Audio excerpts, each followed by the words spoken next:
तो चलिए सीधे शुरू करते हैं।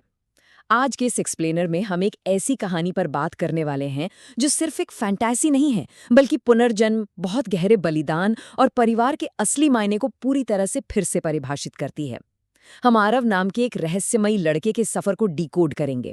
एक ऐसा लड़का जिसने अपनी पिछली 9 जिंदगियों में सिर्फ दर्द झेला है, सब कुछ खोया है, और इस बार ये उसका 10वां और आखिरी जन्म है। तो आइए इस रोंगटे खड़े कर देने वाली यात्रा के रहस्यों को एक एक करके खोलते हैं।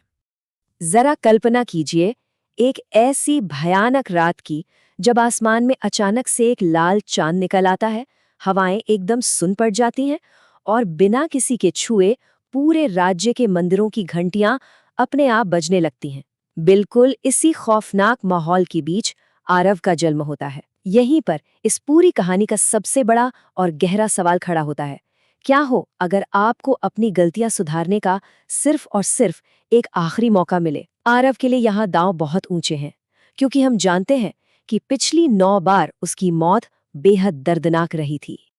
अब यहाँ कहानी में एक बहुत ही दिलचस्प मोड़ आता है जो इसे एकदम मॉडर्न बना देता है। देखिए, आरव कोई आम बच्चा नहीं है। उसके दिमाग में एक जादुई सिस्टम काम करता है, बिल्कुल किसी वीडियो गेम की तरह। सोचिए, आप असल जिंदगी में हो और अचानक आपके दिमाग में एक आवाज गूंजे, अंतिम जीवन सक्रिय। बचपन से ही ये रहस्यमयी आवाज उसे चेतावनी देती रहती है कि यह उसका आखिरी चांस है। उसे अपने पिछले जन्मों की धुंधली सी यादें आती हैं, भयानक युद्ध, जलते हुए महल, और ये सिस्टम उसे लगातार याद दिलाता है कि अगर इस बार वो हारा तो हमेशा के लिए खत्म हो जाएगा। यहाँ हमें एक बहुत बड़ा और कड़वा विरोधाभास देखने को मिलता है। एक तरफ है आरव का अपना सगा परिवार, राज्य के सबसे अमीर व्यापारी, बड़ा सा महल, बेहिसाब दौलत। लेकिन जैसे ही ज्योतिषियों ने कहा कि ये बच्चा अपशकुन है, तो उसी खून के रिश्तों ने उसे रात के अंधेरे और भयानक बारिश में मरने के लिए छोड़ दिया, सिर्फ डर के मारे। और दूसरी तरफ देखिए, मीरा, एक छोटी सी गरीब अनाथ बच्ची जिसके पास रहने को सिर्फ एक टूटी हुई झोपड़ी थी। उसी बच्ची ने उस रोते हुए नवजात को उठाया और उसे आसरा दिया। और पता है, मीरा के उस एक छोटे से निस्वार्थ कदम ने सब कुछ बदल दिया। जैसे ही मीरा ने आरव को अपने गले से लगाया, आरव के दिमाग में मौजूद सिस्टम तुरंत एक्टिवेट हो गया। सामने चमकता है, रक्षक मिल गया। ये कोई छोटी बात नहीं थी, ये एक ऐसे अटूट बंधन की शुरुआत थी जिसे तोड़ा नहीं जा सकता था। सिस्टम ने मीरा को आधिकारिक रूप से आरव का गार्जियन मान लिया। जरा सोचिए, वो बच्ची जो खुद भूखी सोती थी, अब उस जादुई बच्चे को पाल रही थी जिसकी किस्मत में पूरी दुनिया को बचाना लिखा था। अगर हम उसके बचपन के विकास को देखें तो आरव की प्रोग्रेस किसी भी आम इंसान से मीलों आगे थी। महज 5 साल की उम्र में ही वो एक शानदार योद्धा की तरह तलवार चलाने लगा था। 7 साल का होते होते उसकी मेमोरी इतनी तेज हो गई कि किसी भी किताब को बस एक बार देखकर याद कर लेता। और 10 साल की उम्र में उसमें इंसानों का झूठ पकड़ने की एक अजीब सी ताकत आ गई थी। वो सच में एक जीनियस बन चुका था। लेकिन ये सब अपने आप नहीं हो रहा था। वो रहस्यमय सिस्टम उसे लगातार छोटे छोटे मिशन दे रहा था। वो जितने मिशन पूरे करता, इनाम के तौर पर उसकी ताकत और बुद्धि उतनी ही बढ़ती जाती। लेकिन इन शानदार इनामों के साथ साथ एक बहुत ही डरावनी चेतावनी भी बार बार उसके सामने आती थी। खतरा करीब है।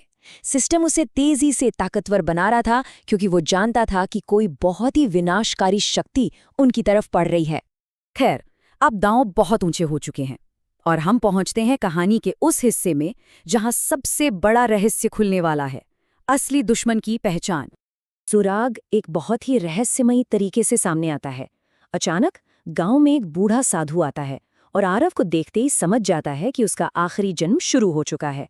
वो आरव के गले में एक अजीब सी चमकती हुई जादुई माला डाल देता है, और जैसे ही वो माला आरव को छूती है, बूम, एक ही झटके में उसके पिछले 9 जन्मों की सारी यादें वापस आ जाती हैं। राजा, योद्धा, जादूगर, उसने हर रूप लिया था, लेकिन हर जन्म में एक ही काली शक्ति ने उसे बेरहमी से मारा था। और ठीक उसी पल जब आरव को अपना अतीत याद आ रहा था, सिस्टम एक खून जमा देने वाली लाल चेतावनी फ्लैश करता है। शैडो किंग जाग चुका है। यही वो खूंखार और प्राचीन दुश्मन था जिसने आरव की हर जिंदगी छीनी थी। ये कोई मामूली नोटिफिकेशन नहीं था दोस्तों, ये सीधा सीधा एक ऐलान था कि मौत वापस आ चुकी है। इस खतरे के मंडराते ही पूरे राज्य में खौफ का भयानक माहौल फैल जाता है। रात के अंधेरे में लोग अचानक गायब होने लगते हैं, खौफनाक साए दिखने लगते हैं। हालत ये हो जाती है कि महल के सबसे निडर सैनिक भी कांपने लगते हैं।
इस खतरे के मंडराते ही पूरे राज्य में खौफ का भयानक माहौल फैल जाता है। रात के अंधेरे में लोग अचानक गायब होने लगते हैं, खौफनाक साए दिखने लगते हैं। हालत ये हो जाती है कि महल के सबसे निडर सैनिक भी कांपने लगते हैं। इस पूरी तबाही के बीच दिमाग में बस एक ही सवाल गूंजता है कि आखिर ये शैडो किंग है कौन, वो कहाँ से आया है और वो हर बार सिर्फ आरव के पीछे क्यों पड़ा रहता है। और यहीं पर कहानी एक ऐसा मोड़ लेती है जो पूरी तरह से झकझोर कर रख देता है। जब आरव अपनी असली पहचान की गहराइयों में जाता है तो उसे पता चलता है कि ये शैडो किंग कहीं बाहर से नहीं आया है। वो कोई और नहीं बल्कि आरव का अपना सगा चाचा है। अमर होने की अपनी पागलपन भरी हवस में वो इंसान सदियों से अपने ही भतीजे की आत्मा को निगलने की कोशिश कर रहा था, उसी परिवार का हिस्सा जिसने उसे मरने के लिए छोड़ दिया था। अब चीजें हाथ से निकल रही थीं, दुश्मन सामने था, और यहां से कहानी उस दर्दनाक और विस्फोटक क्लाइमैक्स की तरफ बढ़ती है, बलिदान और अंतिम रूप। शैडो किंग को आखिरकार पता चल जाता है कि आरव कहाँ है, और वो बिना कोई समय बर्बाद किए अपनी पूरी काली ताकत के साथ मीरा के उस शांत छोटे से गांव पर धावा बोल देता है। चारों तरफ सिर्फ आग, चीख पुकार और भयानक तबाही। आरव अपनी पूरी जान लगाकर लड़ता है, लेकिन शैडो किंग की सदियों पुरानी शक्तियां उस पर बहुत भारी पड़ रही थीं। वो लगातार आरव को कुचलता जा रहा था।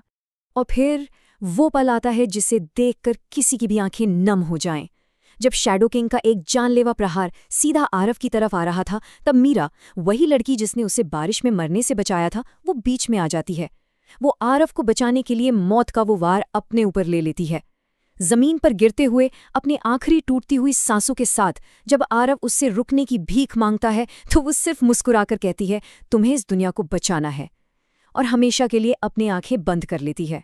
मीरा को अपनी आंखों के सामने इस तरह मरते हुए देखना ये आरव के लिए सिर्फ सदमा नहीं था, ये एक ज्वालामुखी का फटना था। उसके अंदर का सारा दर्द, सारा गुस्सा एक साथ बाहर आ जाता है, और इसी के साथ सिस्टम की आखिरी सबसे मजबूत सीमा टूट जाती है। सिस्टम पर तेजी से चमकता है, अंतिम रूप अनलॉक हो गया। आरव के शरीर से एक अंधा कर देने वाली सुनहरी रोशनी फूट पड़ती है। धरती कांप उठती है। ये सिर्फ उसकी ताकत नहीं थी, ये सदियों का वो गुस्सा था जो अब सुनामी बन चुका था। और फिर शुरू होती है वो महाकाव्य आखिरी लड़ाई। शैडो किंग अभी भी अपने हंकार में हंस रहा था, लेकिन अब कहानी बदल चुकी थी। जब आरव अपने उस सुनहरे अवतार में खड़ा हुआ तो वो अकेला नहीं था। उसके ठीक पीछे उसकी पिछली 9 जिंदगियों की आत्माएं खड़ी थीं। वो राजा, वो योद्धा, वो जादूगर, सभी एक साथ उस दानव को खत्म करने के लिए आ चुके थे। दोनों के बीच एक ऐसा भयानक युद्ध होता है जो सब कुछ तहस नहस कर देता है, लेकिन अंत में अपनी पूरी 10 जिंदगियों की ताकत और मीरा के खोने के उस अथाह दर्द को एक साथ इकट्ठा करते हुए आरव एक ऐसा प्रहार करता है जो मानो आसमान को फाड़ देता है। वो अंतिम वार सीधा शैडो किंग के सीने पर लगता है। वो दानव जोर से चीखता है और पलक झपकते ही राख बनकर हवा में उड़ जाता है। सदियों से चला आ रहा वो खौफनाक चक्र हमेशा के लिए टूट जाता है। शैडो किंग के खत्म होते ही तबाही शांत हो जाती है। हवा में बस राख तैर रही है और हम पहुंचते हैं इस सफर के सबसे भावुक हिस्से पर, आखिरी फैसला। उस गहरी शांति के बीच आरव के दिमाग में सिस्टम की वो आखिरी और सबसे भारी आवाज गूंजती है। मिशन पूरा हुआ, अंतिम जीवन समाप्त हो रहा है। आरव को ये बात शुरू से पता थी। वो जानता था कि इस दुनिया को बचाने की कीमत उसकी अपनी ये आखिरी जिंदगी होगी। उसने अपना काम कर दिया था। उसके चेहरे पर मौत का कोई डर नहीं था, बल्कि एक गहरी संतुष्टि थी। उसका शरीर धीरे धीरे टूटकर एक खूबसूरत सुनहरी रोशनी में बदलने लगता है, और तभी उसे हवाओं में अपनी सबसे प्यारी दोस्त मीरा की आवाज सुनाई देती है। अब तुम आजाद हो। अपने उन सभी पिछले जन्मों के बोझ से, उस दर्दनाक चक्र से आरव को आखिरकार हमेशा के लिए मुक्ति मिल जाती है। वो रोशनी के कणों में बदलकर उस शांत आसमान में हमेशा के लिए विलीन हो जाता है। सालों बाद भी उस गांव में उस बहादुर लड़के और उस दयालु लड़की की कहानी हर जुबान पर है। गांव के बीचों बीच उनकी याद में एक छोटी सी मूर्ति खड़ी है, और उस मूर्ति के नीचे लिखी वो एक लाइन इस पूरी कहानी का सार है: सच्चा परिवार खून से नहीं, दिल से बनता है। आरव के सगे खून ने उसे मरने के लिए छोड़ दिया था, लेकिन एक अनाथ अजनबी लड़की ने उसे वो प्यार दिया जिसने पूरी दुनिया को बचा लिया। क्या इस पूरी कहानी को जानने के बाद ये सोचने का वक्त नहीं आ गया है कि हमारी अपनी जिंदगी में वो सच्चा परिवार आखिर कौन है? इसी विचार के साथ हमारा आज का ये एक्सप्लेनर यहीं समाप्त होता है।